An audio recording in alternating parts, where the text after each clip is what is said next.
All right, and we are recording. Yay. Okay, ladies, I'd like to welcome you to Moon Juiced, and I'm so excited to have you here. Thank you so much for having us. Thank you. So excited to be here. So, of course, I'm going to ask you to introduce who you are and what your podcast is all about. And yeah, let's get into it. Okay. Well, I'm Laura McNeice, and I had the idea to start a podcast about the biographical stories of influential people because that's something that I just did naturally when I was drinking wine and talking to my friends at parties. So I thought it might be a cool podcast idea. And I'm a painter and an environmental health and safety consultant, which have nothing to do with this topic at all. It's just an extra fun, creative thing that I wanted to do. And then Stefania came into my life and I thought would be the perfect co-host for it. I was going to wait until Laura finished to do this because I feel like you guys have like way more less crazy backgrounds than my house. So I'm just going to sit here instead. You should look at my background. Because it's a little bit less crazy. I am Stefania Indelicato, and I am an actress and a producer by trade. And I came on to the podcast at Laura's request very excitedly when she basically was going to do the podcast on her own. And then her boyfriend was like, I have an idea for you. And that's sort of how I came into the equation. And it's been so wonderful. And I'm a storyteller by trade as well. So I'm a storyteller who studies human behavior. So to get to tell stories about influential and amazing humans was an opportunity that I felt was kind of a blessing. And so I caught wind of Laura's energy and I was like, I want to be part of that. Let's do this. Totally. And now we're doing it. Yeah. And okay, so you've been studying all these people. Now, can I ask, do you have a favorite philosopher besides me? Oh, that's a really good question. We haven't covered any philosophers per se on the podcast. I wonder if you could group Viktor Frankl into the category of philosopher because he is a psychologist, but he did invent logotherapy, which is, I think, delving into philosophy. I feel like there's a Venn diagram overlap there. Psychology, philosophy, and what he made. Yeah. Cool. Yeah, logotherapy I think would fall under that category. That's cool. What's logotherapy? Logotherapy is basically finding meaning in suffering. And that's not to say suffering in an effort to find meaning. So not purposefully putting yourself into situations where you're suffering, but if life presents you with circumstances under which you are suffering, which it always does, then finding meaning in that suffering and figuring out how to bring good into the world despite the suffering. Is that a fair? I love that. I think that was a very good description. Yeah, I agree. Well, I naturally, since I started studying all these philosophers, I naturally got interested in psychology. And now, like, I love psychoanalyzing myself. Maybe I do it too much sometimes. But then low key, I guess I'll say it publicly. Why not? I like to psychoanalyze people around me. Because when people start talking about like something that's really bothering them, I think to myself, like, dang, I wonder what happened in your childhood to make you look at the world the way that you do now. So childhoods are huge. Mm-hmm. Upbringing is huge. Culture is huge in the way that you approach life on a day-to-day basis. And I think it's something like, as an actor, I think as well, we're asked to really delve deep into our psychology a lot as we're training, and then afterwards as you're developing characters. But I'm just amazed at, it feels like no matter how much work you do, you can still always link something back to something that happened when you were 6 years old with your family. Yep. This is why I'm having this out of body. Oh, she froze. Oh no. Come back. Out of body experience. Oh, did I she hope disappear?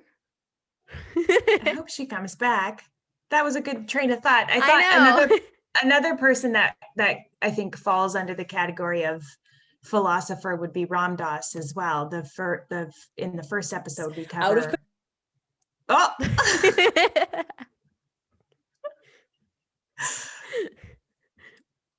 We'll let her finish her train of thought when she comes back. But yeah, Ram Dass, Yeah. I never like looked that in depth into him, but I think I can relate on the level, like, I forget, did he start getting really into like Hinduism after he started taking psychedelics?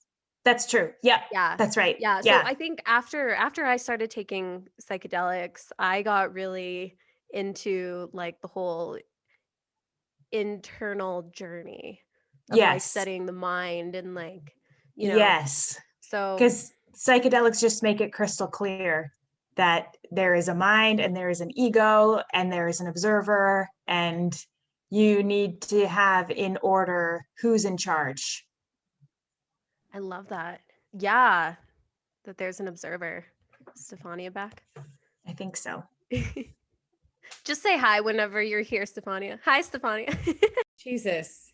Okay, what's going on? What I So missed? you started saying that you could link everything back to a childhood experience, something that happens when you're 6. Yeah, like any Yeah. irrational behavior or any like out of control emotional experience, crying for no reason at a particular thing someone says to you. I feel like ultimately it's all about whether or not you were given enough of something or not enough of something else in your childhood. And it's some of that is, I think, generational and intergenerational, but a lot of it is just in our own lifetimes. And like, you're like, why am I taking this so personally? Oh, because of this time when I was 6 and this happened. Oh, so now I take everything personally. Yeah.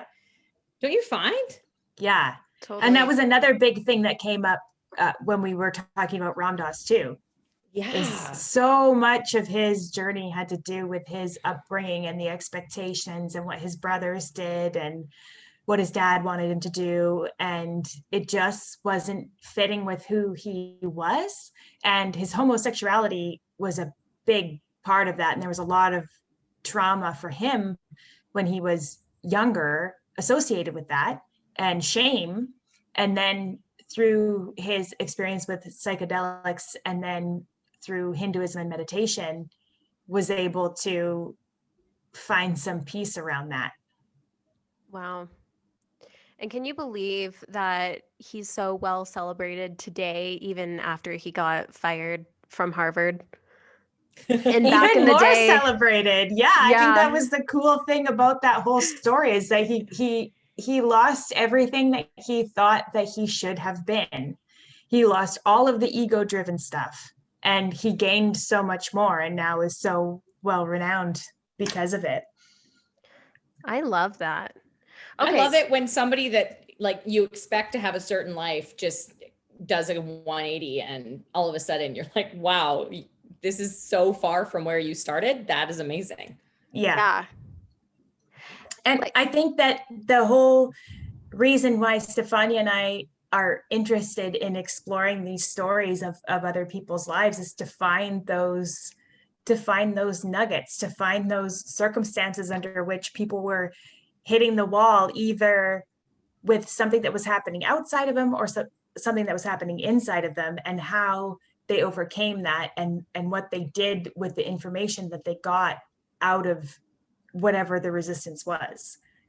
Yeah, and I bet that gives you tools on how to get through your own stuff, right? That's I think amazing. so. Yeah. Do you think so, Stefania? I feel like I'm constantly thinking of people that we've covered in the podcast when I'm dealing with my own Oh my God. shit. Like, I just feel like this past 2 weeks of putting the podcast into the world, of asking and receiving feedback, asking for and receiving feedback, processing that feedback. The whole thing has been No. It's been I love how it's at the dramatic high points. Exactly. We're like, what is it? I can edit this part out. I feel like my eyelash is falling off anyways, and I like Oh no. look at it. Maybe it's that it doesn't look as bad on camera. Yeah, so I highly recommend you check out the Ram Dass episode, because it goes through like all of the an overview of all of the family stuff and everything. And then I'm reading this book called The Harvard Psychedelic Club, by Don Lattin, and it goes into it in a lot more detail. Wow. All of the players in the Harvard Psychedelic Club, it's so fascinating and fun. Cool. Is there still a Harvard Psychedelic Club?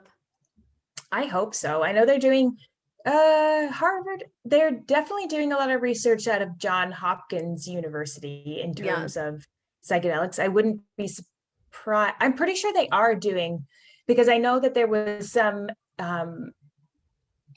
sort of leveraging of Ram Dass and Timothy Leary's work from when they were at Harvard. I don't know if it's called a club necessarily. I think it might be a branch of actual research. Yeah, I see. At the UBC Psychedelic Society, University of British Columbia. Did you know that there's a psychedelic society there? I only knew because you told me. Right. Well, can you hear me? Yes, we can hear you. Okay. I'm on my phone now, so maybe it'll be better. I think it already seems a lot better. Yeah, Right. it does. Okay, I'm so sorry. I'm so sorry. No, it's totally okay. So frustrating. Okay. Actually, Asia, I think what happened was I listened to one of your podcasts and you had a guest and you guys were talking about AI, and you said that you had met in the UBC Psychedelic Club. Yeah, totally. Yeah. And I was one of the co-presidents, like my second year at UBC there. And yeah, it's funny like to look at like what I'm interested in now, because I'm so interested in AI and how things are changing technologically. So yeah, but I'm curious for you, Laura, like, why do you think that now in your life, out of all the times, I'm assuming you've always been a history nerd. Out of all the times in your life, like, why now do you think you've been called to create this like podcast? That's an excellent question. I wanted to start the podcast a year ago, so January 2020, and I had the equipment, and then I was trying to figure out how to do it by myself. And in trying to figure out how I was going to do how to do it by myself, I had a lot of frustration.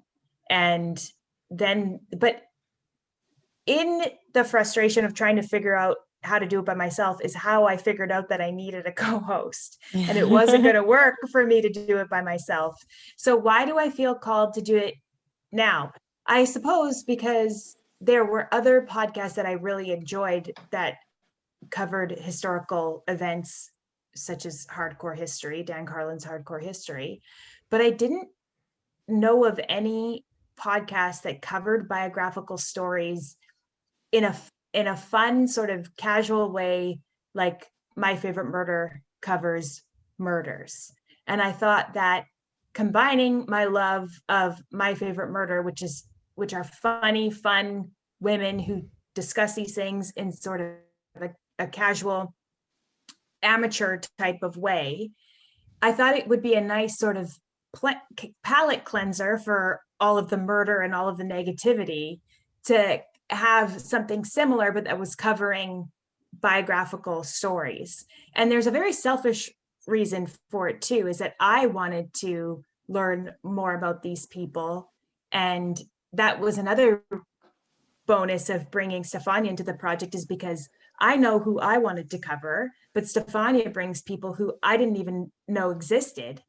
And I'm so glad that I now know that they exist because she brought them into the podcast. So I think having the two different brains, the two different lenses, the two different experiences working together on a similar project adds so much value that I wouldn't be able to do on my own. So why now? I guess it just all the stars lined up in sort of getting it to happen. And there was a lot of work involved, but I guess I felt like I was able to do that work. I had more confidence in being able to figure things out. And then we just made it. And the stuff that we didn't figure out, we're still figuring out. So Yeah, it's totally. all good. Well, yeah, go Stefania. Oh, I was just going to add that I think in today's society, there's so much placed on the business of one and the creativity of one and the job of one and the success of one. And I think it's underrated that the capacity that you build when you create a team is something you just can't do on your own.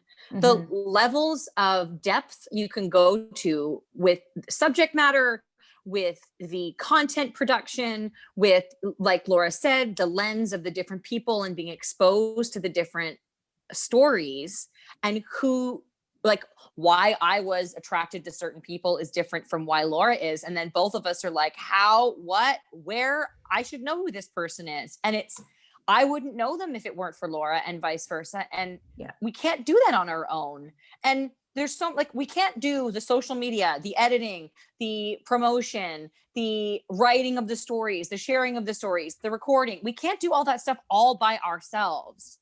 And I think that in today's society, there's still so much put on that like creation of one in our North American kind of lens, that it's really nice, especially post-COVID, with the whole acting has become so solitary as well, because you are doing these self-tapes. So for me, like, the podcast was an opportunity to like connect with another human, be creative with another human, which is why I got into acting and theater and film in the first place.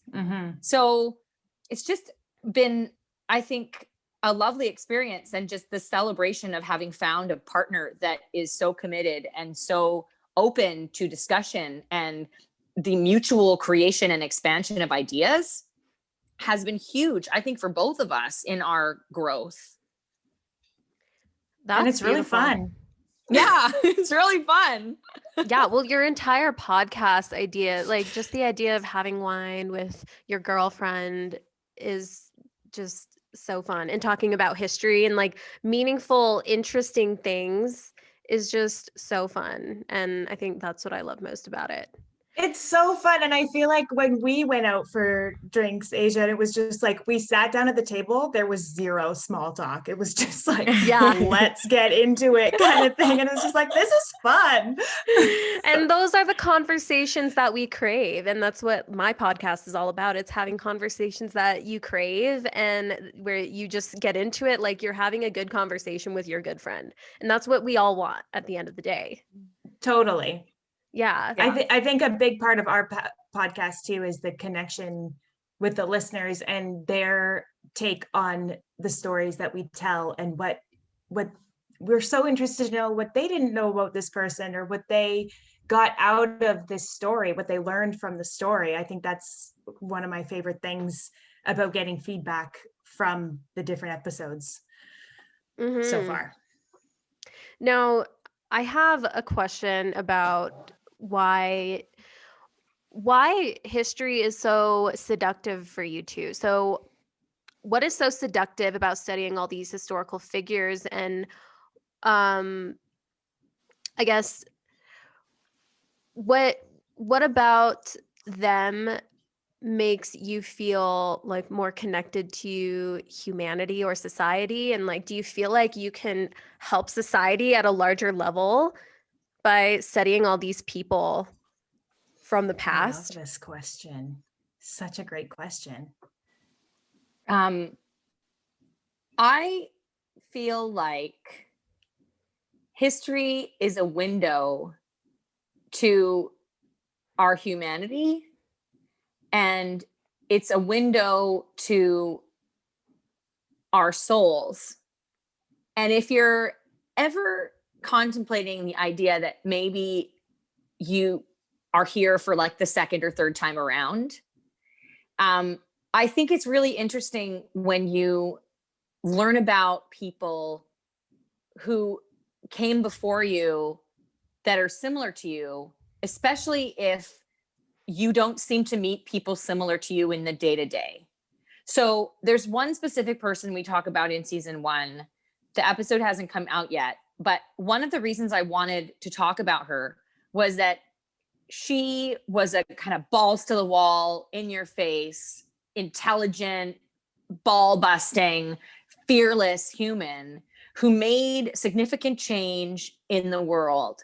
And no matter how much people didn't necessarily support her, in the sense of she was dismissed by men because she was too masculine at her time and stuff like this, she was unapologetically herself. And I've struggled so much with being a really big personality, with coming from an Italian household, and with my loud, kind of opinionated nature. And the way that that has been something I've constantly felt I've had to somehow monitor or relegate or hold back. When you see somebody in the past at a time where it was even harder to be that kind of a human, fully showing up and not apologizing and being like 100% confident and in herself, it gives me the strength to be like, no, Stefania, shut off that fucking critical voice. Shut off your voice of your, like, I don't know, physics teacher from whatever year, or a math teacher, or whatever, drama teacher, whoever it was who told you you had to be less. Tell them to shut the fuck up and fuck right off, because this other person did that, and look what she managed to accomplish in the world. And so we have the ability to find these role models, and Laura talks about this a lot, this idea of role models versus mentors, and how like there aren't enough mentors in the world for all of us, but there are a bunch of role models, there are a bunch of stories, there are a bunch of historical figures that offer us insights to our utmost scary, deep, embarrassing questions. We just have to do the digging and find those stories. And specifically when it comes to women, we have to dig a bit farther, because history has been so controlled by a patriarchal structure. Mm-hmm. It just goes to show that being yourself is enough. It's more than enough, and it's inspiring to be so unapologetically you and in your power, because you don't know who is secretly admiring you. Like, in fact, there are so many secret admirers, and even I get shy a lot to tell people how much I admire them, or like just someone out on the street, like, you know, doing their thing, singing amazing, looking good, looking fabulous. I don't know, doing something cool. Like, sometimes I get too shy to just be like, you're freaking awesome. Like, I'm inspired by you. So you just never know who is secretly watching you and looking up to you. So, yeah. Totally. I love all of that. I think I would agree 100% with what Stefania is saying. I think what interests me is that there are so many things in place today that I don't fully understand. And so going back into history and trying to identify how these systems came to be is fascinating to me. And then Stefania and I talk about this a lot, being able to to view a certain period of history through the eyes of somebody who lived through it versus sort of the broader spectrum, this period in history, and this happened and this happened and these are the dates and these are the facts. It's like, okay, well, what was it like for somebody that actually lived it? And I feel like it really contextualizes everything else that was going on. It's easier to remember because then you have a story to link it to. It's easier to sort of organize in your mind because you have a human story to link it to. And so sexism, racism, the space race, all these technological advances, all of these things, when you're able to link them to a human, you could kind of make a lot more sense of the stories and how they impact people. And that's another interesting thing too, is covering biographies of people who lived in the same time period, but had completely different experiences because of their sort of the intersection of all of the things that they are and where that landed in society, and what opportunities presented themselves and what opportunities did they have to just put two fingers up to all of the structures and say, no, we are making this different because this is not okay for me, and which means it's not okay for anybody that's in my intersection. So, and we have to change it, and I'm not going to shut up until it's changed. And seeing the persistence of these people, the radical persistence and the dedication over an entire lifetime is incredibly inspiring and sometimes a little exhausting to see, intimidating and exhausting to see, but it really goes to show how much influence an individual can have. Yes, teamwork is massive and so necessary, but individuals are very powerful things. Totally. I loved everything that you said, Laura. And so I guess, like, after learning so much about people in these time periods or these varying time periods from the past, like, what do you think humanity needs to improve right now in this day and age?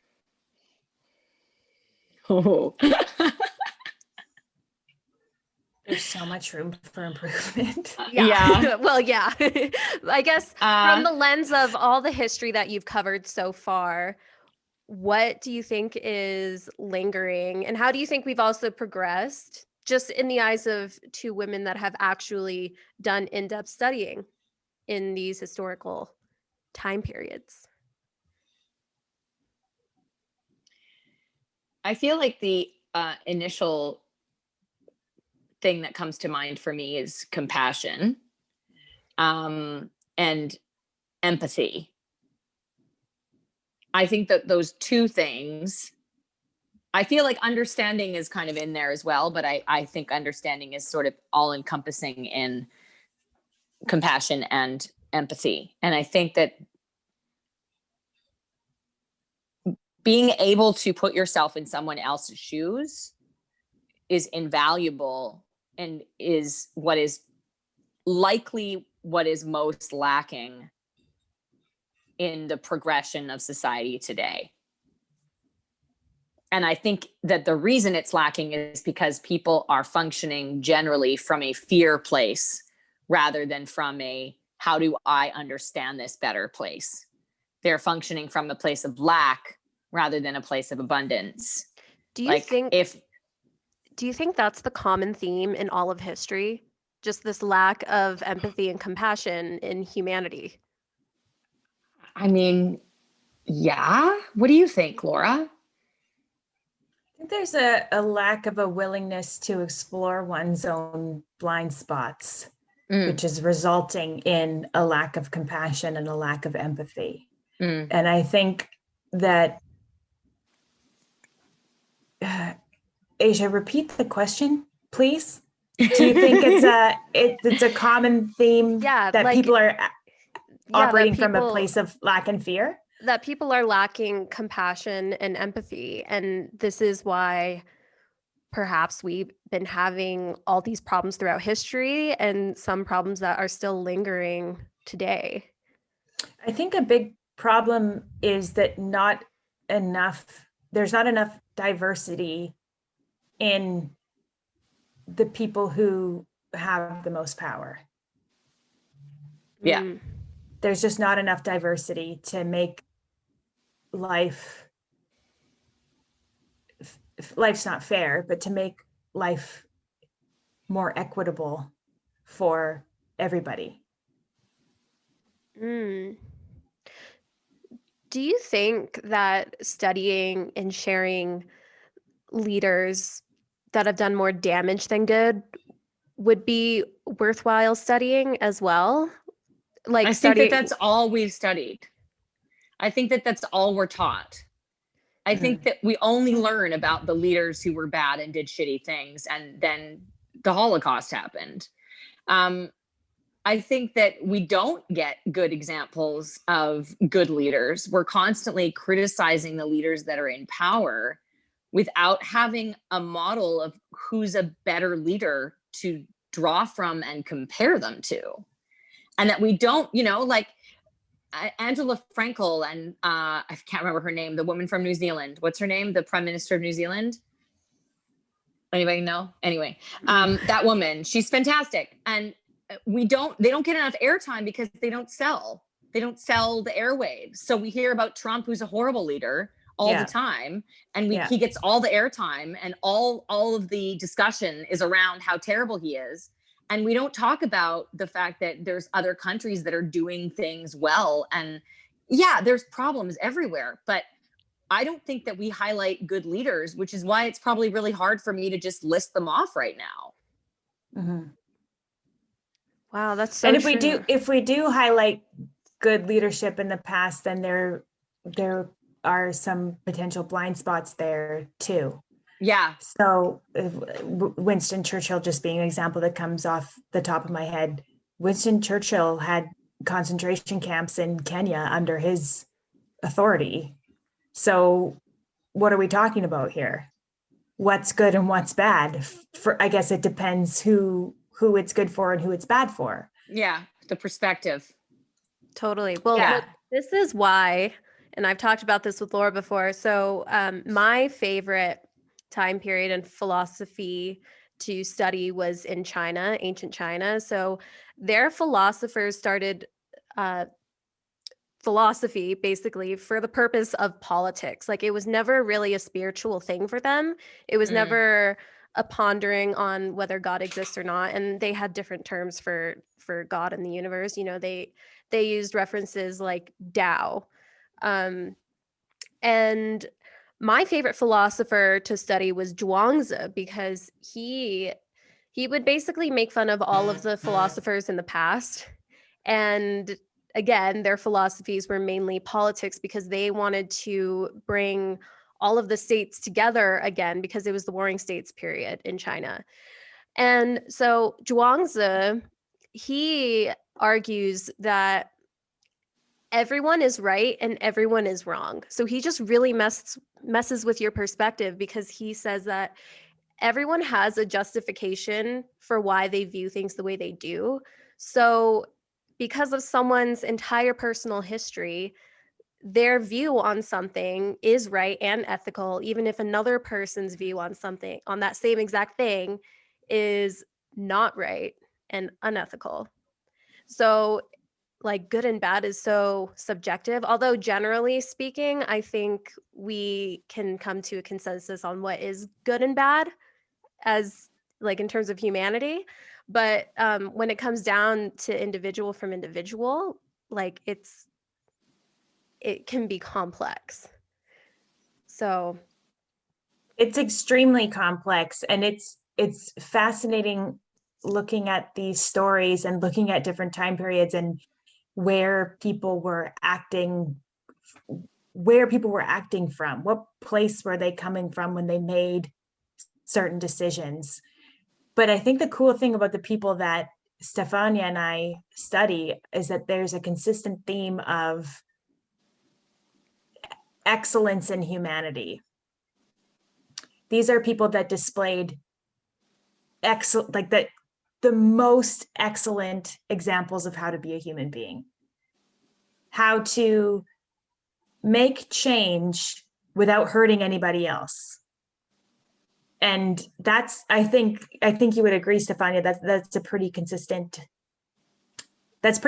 in everybody that we've covered so far in the podcast and will continue to cover. Well, and I think it's part of the goal of the podcast is to Yeah. give airtime to the people that made a difference in a positive, progressive way, rather than people who had to step on top of other people to get to where they needed to go. And amongst other horrific things that have happened in the past. Yeah, so I think that it's interesting that ultimately that whole idea of, well, from my perspective, it was good versus this other person's perspective, it was also good. That's a really problematic statement, because given someone's essentially like cultural brainwashing in a way, it's like you came from a certain culture and you have things that are embedded in your psyche from a very young age, if not, like I said before, intergenerationally passed to you, and you function in the way that you think is how you're supposed to function based on these parameters that were set forth for you. But then say somebody that's never left their small town in Canada, and they literally spend 80 years in this small town in Canada, has no idea what life is like in a tiny city in Russia or in Czechoslovakia or Africa or Southeast Asia. And so yes and no, I think, is the answer to that statement about, well, my opinion is good and so is your opinion. Well, to the extent that it actually takes into consideration factors that aren't within your immediate vicinity and realm of understanding. Does that make sense? Yeah, it totally does. And go ahead. I was just going to say that most things are within a gray area. Like there's no black and white. There's no yes and no wrong or right all the time. Like most of things operate within a gray scale, and it depends on so many factors. I think there's a big component of listening and trying to understand that just because something wasn't immediately in one's own lived experience doesn't mean that it doesn't happen for other people. Yeah. And I think there's a big lack of that in our society today. Totally. Especially for people in leadership positions.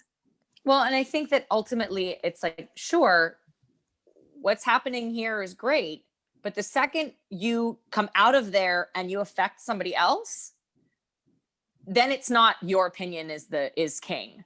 Then it's like, well, what opinion works for this space of energy between these two people? What works for us between us? What works for me on my own? Fine, I can do whatever the fuck I want, whenever I want to do it. The second it's affecting somebody else and somebody else's intimate personal space or somebody else's goals or somebody else's safety or somebody else's health, then whatever you say doesn't go, because you're not the only person in the equation.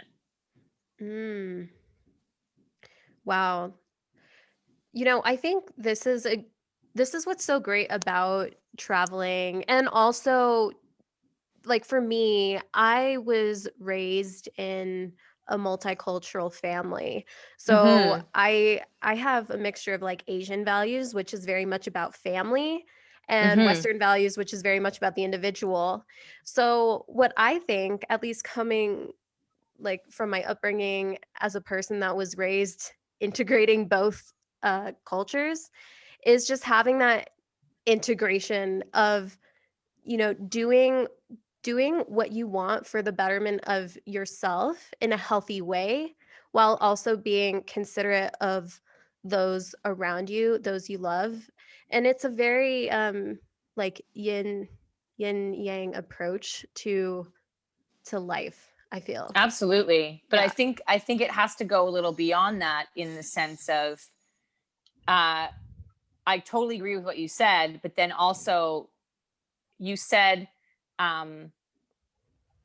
within the context of like the people that you love, but then I think it becomes even more important when we're talking about people that aren't a part of your circle, when we're talking about people that you don't have intimate relationships with, just like Joe Schmo on the street, or Jane Schmo, or whatever you want to call them.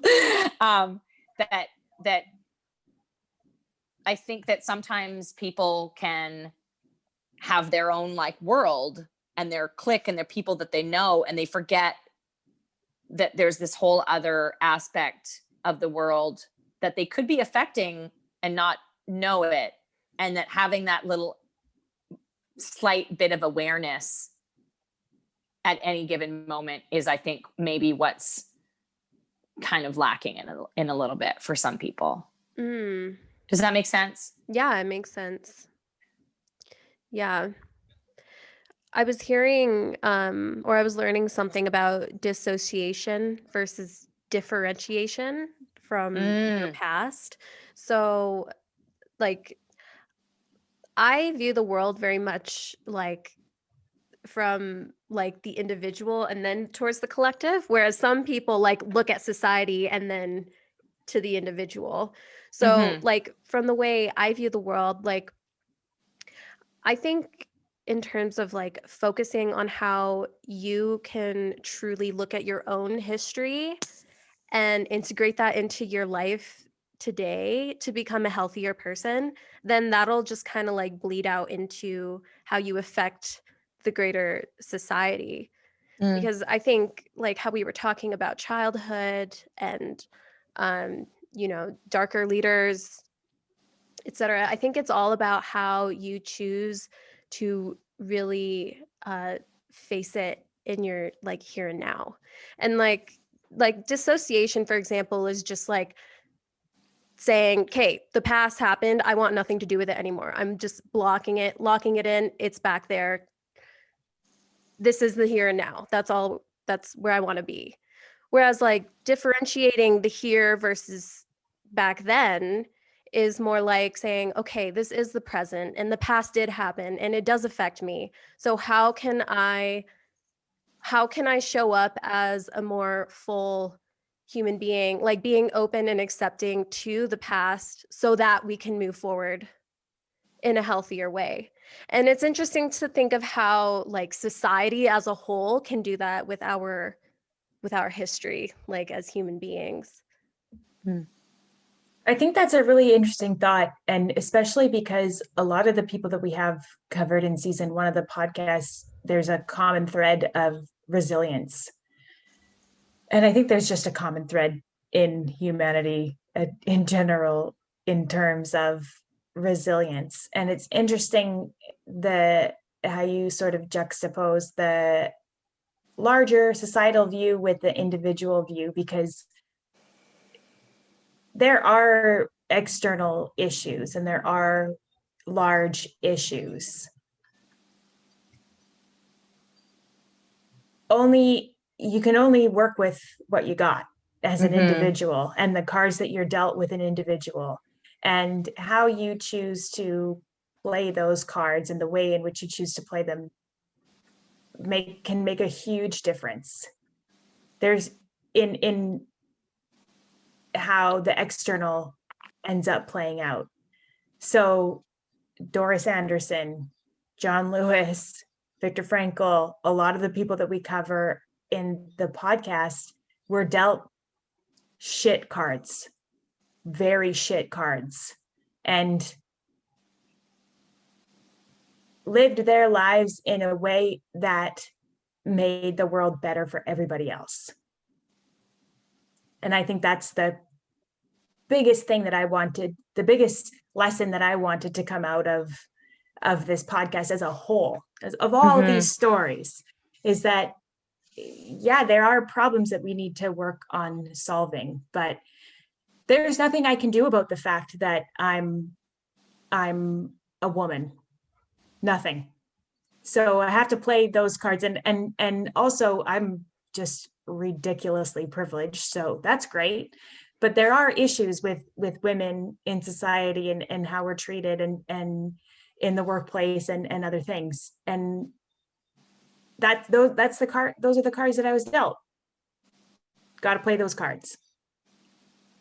Well, and I think that that my points on team and collective, I don't think they go against what you said, Asia, about the idea around living from like individual to collective versus collective to individual, because I think that is a yin and yang, and that those two actually have to go together, and that there has to be kind of this simultaneous synchronistic way of addressing those 2 points all the time. Because I think that it's very true that until you figure out your own shit, what you're putting out into the world is potentially tainted and or coming from a damaged, hurt, scared place. And you can't possibly be functioning at your best capacity when you're coming from that place. But you also can't fully heal all of those things in a year's time. You can't be like, I'm going to heal myself. Boom, done. No. I'm going to be the best person to the collective now. So I think that they work together simultaneously, constantly. There's constantly this like energy that's going between the two. Mm-hmm. And that if you're able to be aware enough, if we're from a Ram Dass kind of perspective, if we're able to be aware enough of which part of ourselves is showing up in which collective space, and how do we decide consciously in that moment, oh, this is the professor side. I don't need that right now. I need this other side. I need the little boy compassion side at this place, or I need that professor side at this place. And sort of the awareness of being able to essentially wear different hats in different circumstances for the greater good of the collective. But those things have to happen at the same time. Mm-hmm. I love that. And I agree. It's totally all happening at the same time. And yeah, there is and there isn't a differentiation, because society affects the individual and the individual affects society. Totally. So, yeah. But it's so funny that you say that, because I feel that way too, is that like we're learning all these big stories of big people and we're getting all these big lessons, and I can still be a total brat. Like I'm still dealing with my own bullshit on a regular basis and trying to unravel it and trying to heal it so that I can show up and I can be better. But it's still there. It's still, you kind of have to, I don't think it's an excuse for not moving in the direction of the things that you want. Mm-hmm. It's just it's a constant management of your own bullshit. Totally. And just like completely, like the evolution and the growth happens over a lifetime. And I think that that's also the beauty of the podcast, is that you get the beginning, the middle, and the end. Yeah. It's not like I'm interviewing somebody who's 32 and they had this success when they were 16 and now I'm covering their life. And it's like, yeah, but your life basically just started, but to get to look at someone's whole life and get to see the way that they were confronted with challenges and the way that they showed up for those challenges and worked on themselves and worked on the groups and collectives, and the way that they evolved throughout their life. That's, I think, the one of the bigger bonuses, is that, oh, you get to see the ending. It's not like, oh, I want to do it 10 years from now. Where are they now? Oh, we interviewed so-and-so last 10 years ago, and this is where they're at. No, it's like, no, we know where they were and where they're at and where they're going, where they got to. And we get to like look at those circumstances really in depth. We don't get to share them all because we can't, because it's a 40-minute podcast. Yeah. But we get to learn these like really interesting situations and things that they did and steps that they took. And we get to know how it ended, and that their whole lifetime gets to be the story rather than just a part of it. And it's also really fun, and to me, a relief that a lot of these people are working until the minute they die. Yeah. like Wow. until the minute they die. They're doing something towards whatever it is they stood for. And it's so inspiring. Wow. Yeah. And like, I think one last thing that I want to bring up, like, I think the reason why I vibe so much with what you guys put out is because, oh, my camera's out of battery. That's so like, fitting for today. Yeah, I think. right? What I vibe with the most with what you guys put out is how, like, you focus on individuals, but also just how society has affected those individuals. And in my podcast, I like talking a lot about like self-responsibility, but self-responsibility doesn't mean that you have to do it all alone. Like, it also Exactly. means like you have other people with you, and if you need people, then that's self-responsible as well, because that's you reaching out to society or to other people. So I I don't love think, that. yeah, I don't think I don't think a progressive society is like only about the individual or only about the collective. Like, it's about like integrating both. Totally. Yeah.